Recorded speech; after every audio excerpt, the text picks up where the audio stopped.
అప్పుడైనా ఇప్పుడైనా ఎప్పుడైనా. Yeah sir sir Pawan Kalyan 2025 hero, Indian Express highlight. Yeah Indian Express అంటే అందరు కూడా ఇయర్ ఎండర్స్ ఇవి రాసినప్పుడు చాలా మీడియా ప్లాట్ఫామ్స్ పవన్ కళ్యాణ్ మీద ప్రత్యేకించి ఫోకస్ పెట్టడం మనం గమనిస్తాం.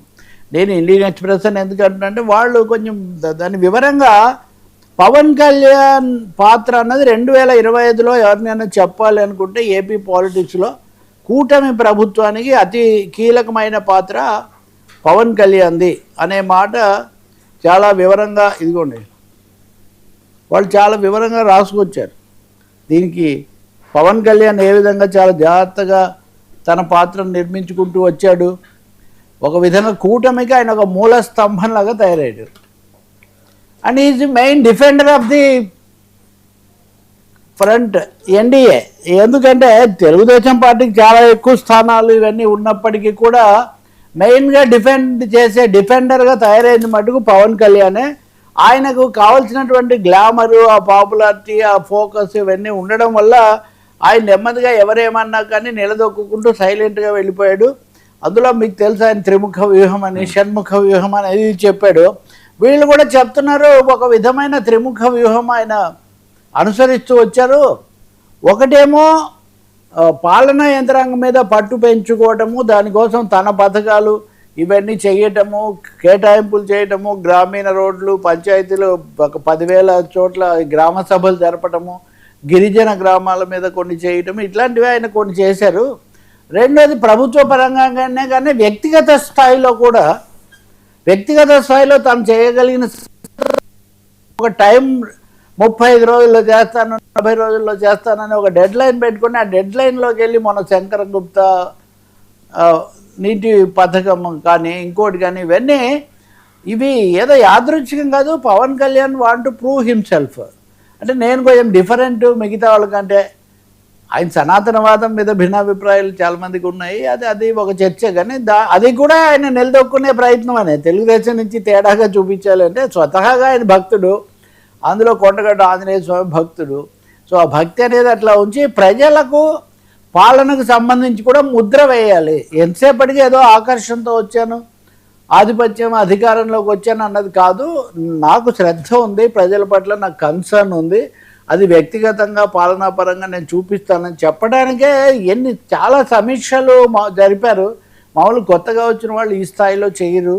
అంటే పాలన మీద పట్టు, రెండో తమ పార్టీ తమ వ్యూహం తమ వాళ్లకు తగిన నిర్దేశం చేస్తూ పట్టు విడుపులతో చేయడము, మూడవది ఏది ఏమైనా కూటమి తరఫున చాలా అచంచలంగా దాన్ని డిఫెండ్ చేస్తూ 15 ఏళ్ళు ఈ కూటమి ఉంటుంది అనే ఒక నినాదాన్ని అదొక స్లోగన్ లాగా మార్చి ఆంధ్రప్రదేశ్లో కూటమికి ఒక కీలకమైన వ్యక్తిగా చేశారు. అందుకనే వైసీపీ వాళ్ళు కూడా ప్రభుత్వం వచ్చిన కొత్తలో లోకేష్ను ఎక్కువగా వాళ్ళు రెడ్ బుక్ దీన్ని మాట్లాడినప్పటికీ మీకు తెలుసు ఎన్నికల ప్రచారంలో జగన్ పవన్ అన్నట్టే నడిచింది, సీట్లు తక్కువైనా. ప్రభుత్వం వచ్చిన తర్వాత కొన్ని రోజులు చంద్రబాబు లోకేష్ వీళ్ళ మీద పెట్టినప్పటికీ చాలా కొద్ది కాలంలోనే వైసీపీ వాళ్ళు ప్రభుత్వానికి అతిపెద్ద రక్షకుడు, సంరక్షకుడుగా, సమర్థకుడుగా పవన్ కళ్యాణ్ ఉన్నాడు. కాబట్టి పవన్ మీదనే మళ్ళీ వాళ్ళు పాత రోజుల్లోకి వెళ్ళిపోయి మళ్ళీ పాత పద్ధతుల్లోనే దాడులు ప్రారంభించారు. సో వైసీపీ ఇంత తీవ్రంగా దాడి కేంద్రీకరించడంలోనే పవన్ కళ్యాణ్ ఏ విధంగా తన పాత్ర నిర్వహించారు అన్నది అర్థమవుతుంది. సో ఈ 3 రకాలుగా ఇంక ఇవి కాకుండా అదనంగా సినిమాలు కూడా చేయటం అన్నది గతంలో ఇది ఎక్కడ జరగలేదు. కొత్త సినిమా కూడా సైన్ చేశారు కదా నిన్న, Ram Talluri cinema. So cinema ఆకర్షణ కూడా పోకూడదు, అభిమానులు కూడా నిరుత్సాహపరచకూడదు. డబ్బులు ఆర్థికంగా నాకు అవసరం నా పనులు చేయడానికి ఆయన చెప్తున్నాడు.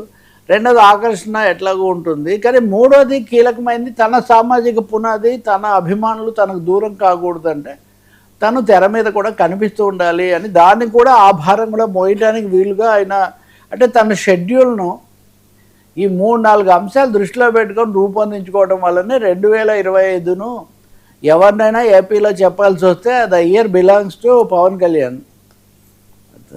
తెలుగు రాజకీయాల్లో తెర మీద తెలుగు రంగస్థలం మీద, కేవలం సినిమా మీద కాదు, రంగస్థలం మీద ఒక బలమైన రాజకీయ కథానాయకుడుగా రాజకీయ హీరోగా ఆయన అవతరించారు. ఎన్టీఆర్ తర్వాత ఈ పాత్ర ఈ స్థానం వచ్చింది, చిన్న స్థాయిలో అయినా కానీ. ఇప్పుడు ఇంకా చిన్న వయసులో, ఇంకా రామారావు 60 ఏళ్ళకి వచ్చాడు, పవన్ కళ్యాణ్ 50 ఏళ్ళకే వచ్చారు కదా, కాబట్టి అది కూడా ఉంది. సో ఈ విషయాలన్నీ మీడియా చాలా చేస్తూ ఉంది. జాతీయ మీడియా కూడా వీటి మీద తరతమ తేడాలతో ఈ విషయంలోనే లోకేష్ ఆయన అభిమానులు ఆ శిబిరం కూడా వీటిని ఎలా తట్టుకోవాలంటే లోకేష్ మీద కూడా కొంతమంది ఇటువంటి కథనాలే కొన్ని ఇంగ్లీష్ మీడియాలో రాయటం మనం గమనిస్తాము. పవన్ అంతా జనాకర్షణ లేకపోతే స్టార్డమ్ ఉన్న వ్యక్తి అటువైపు ఉన్నప్పటికీ నేను చాలా ముఖ్య పాత్ర వహిస్తున్నాను పార్టీని, ప్రభుత్వాన్ని సంరక్షించడంలో. ముఖ్యంగా యువ తెలుగుదేశం, యువదేశం అనట్లేదు, ఆయన యువసేన అయితే ఈయన యువదేశం.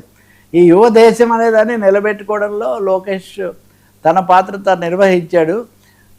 ఇంకా చెప్పాలంటే చంద్రబాబు నాయుడుకి సరైన వారసుడు, ముఖ్యమంత్రి కావడానికి తగిన ఇవన్నీ కూడా సంపాదించుకున్నాడని ఆయన అనుకున్నాడు.